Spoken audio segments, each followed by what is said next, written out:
नमस्कार प्यारे बच्चों, आज आपका हाई स्कूल का एक टॉपिक मैंने रखा है पुष्प की अभिलाषा।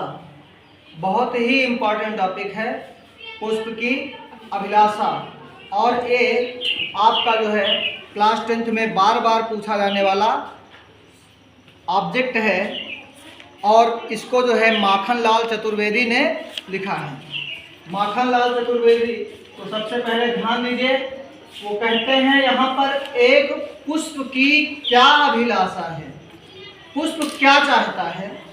क्या वो चाहता है कि देवताओं के सर पर चढ़ने से उसको प्रसन्नता मिलती है? क्या वो चाहता है कि वो किसी देवताओं के जो हार होते हैं, जो देवियों के हार होते हैं, उन पर चढ़ने से उसको प्रसन्नता मिलती है?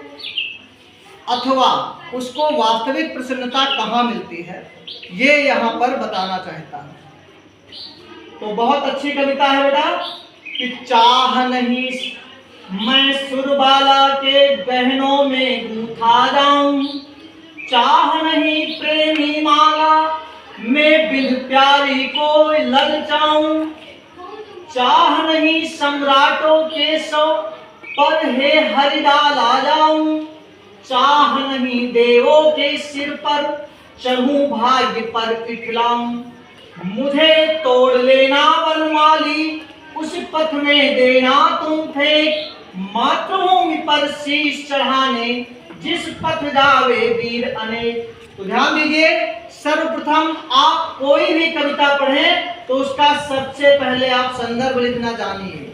संदर्भ कैसे लिखा जाता है? तो इसको जैसा मैंने पहले बताया, इसको लिखा है माखनलाल चतुर्वेदी ने।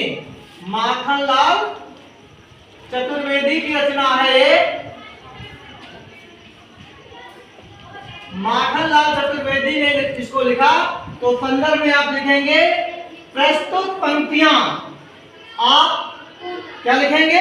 प्रस्तुत पंक्तियां हमारी पाठ्य पुस्तक हिंदी काव्य के पुष्प की अभिलाषा नामक शीर्षक से संकलित है। अगर लिखना चाहें तो लिख सकते हैं प्रस्तुत पंक्तियां हमारी पाठ्य पुस्तक हिंदी काव्य के पुष्प की अभिलाषा नामक शीर्षक से संकलित है, और इसके रचयिता माखनलाल चतुर्वेदी हैं। और इसके रचयिता माखनलाल चतुर्वेदी हैं। तो कहता है कवि यहाँ पर कि एक पुष्प बताता है।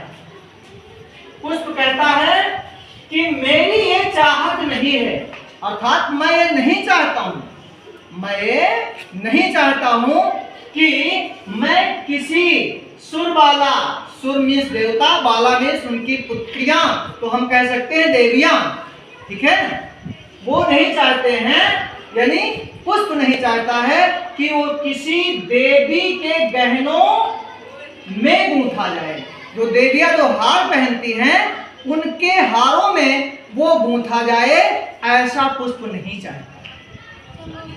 पुष्प चाहता है, नहीं चाहता है कि वो किसी देवी के जो गले में हार पहनती हैं उस हार में गूंथा जाए, ऐसा उसकी चाहत नहीं है। और आगे कहता चाह नहीं प्रेमी माला मैं बिन प्यारी को ललचाऊं। और वो कहता है मेरी ये भी चाहत नहीं है कि किसी प्रेमी के जो माला होती है, अर्थात कोई प्रेमी अगर अपने गले में जो माला पहनता है उस माले में मैं गुथ करके उसकी प्रेमिका को ललचाऊं, उसकी प्रेमिका को लालित करूं, ऐसी भी मेरी अभिलाषा नहीं है। अर्थात मैं ये भी नहीं चाहता हूं कि मैं किसी की प्रेमी के गले में जाकर के उसको लालित करूं, ये भी मेरी अभिलाषा नहीं है, ये भी मेरी अभिलाषा नहीं है। आगे कहता है चाह नहीं सम्राटों के सब पर हे हरि डाला जाऊं।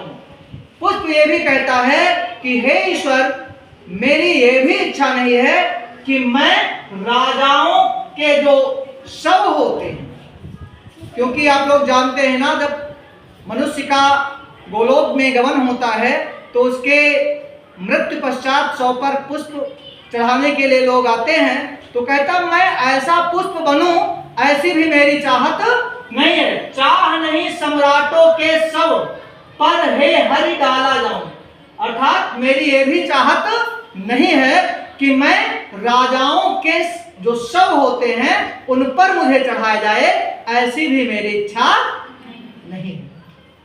आगे क्या कहता है, चाह नहीं देवों के सिर पर चढ़ूं, भाग्य पर इठलाऊं, और मेरी ये भी इच्छा नहीं है, मेरी ये भी इच्छा नहीं है कि देवताओं के सर पर चढ़ाया जाऊं।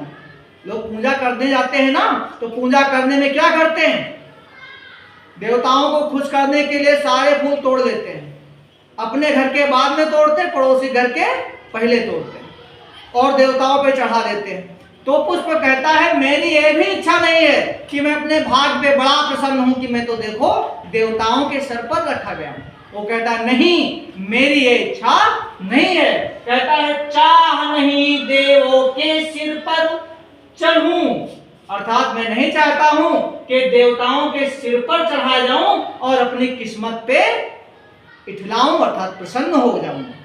वो ये भी नहीं चाहता है कि मैं देवताओं के सिर पर चढ़ाया जाऊं और प्रसन्न हो जाऊं। तो देखिए पुष्प क्या क्या नहीं चाहता है, एक बार फिर से रिवीजन देखिए। वो नहीं चाहता है किसी देवी के गहनों के हार में वो गूंथा जाए, अर्थात किसी देवी के गहने में वो गूंथा जाए। पुष्प कहता ऐसी मेरी अभिलाषा नहीं है, ऐसी मेरी इच्छा नहीं है। वो ये भी नहीं चाहता कि किसी प्रेमी के गले का हार बन करके उसकी प्रेमिका को ललचाए या लालित करे, ऐसा भी पुष्प नहीं चाहता है। वो ये भी नहीं चाहता कि जो सम्राट होते हैं उनके जो शव होते हैं, उनकी जो कब्रें होती हैं, उन पर चढ़ करके अपने भाग्य पर प्रसन्न हो।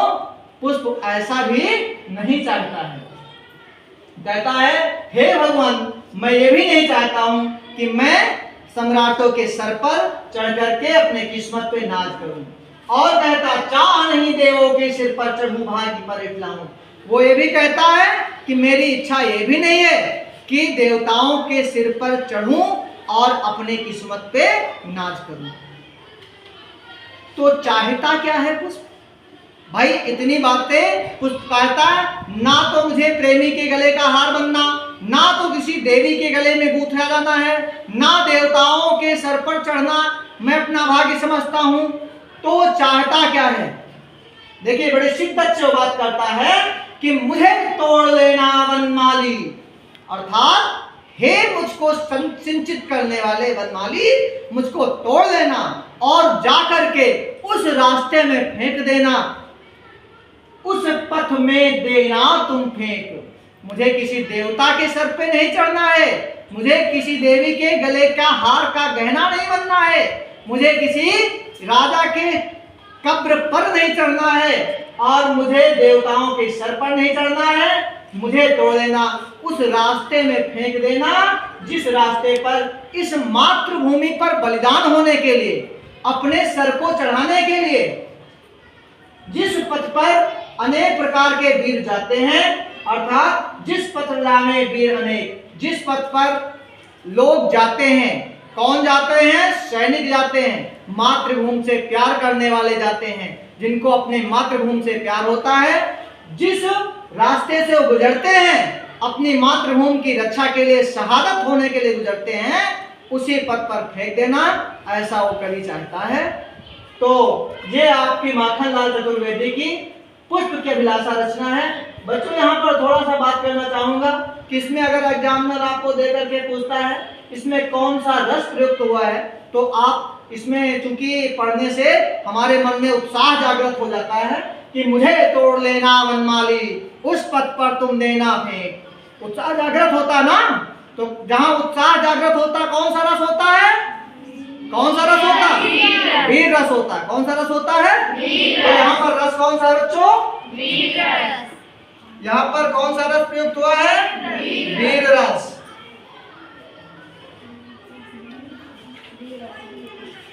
धन्यवाद।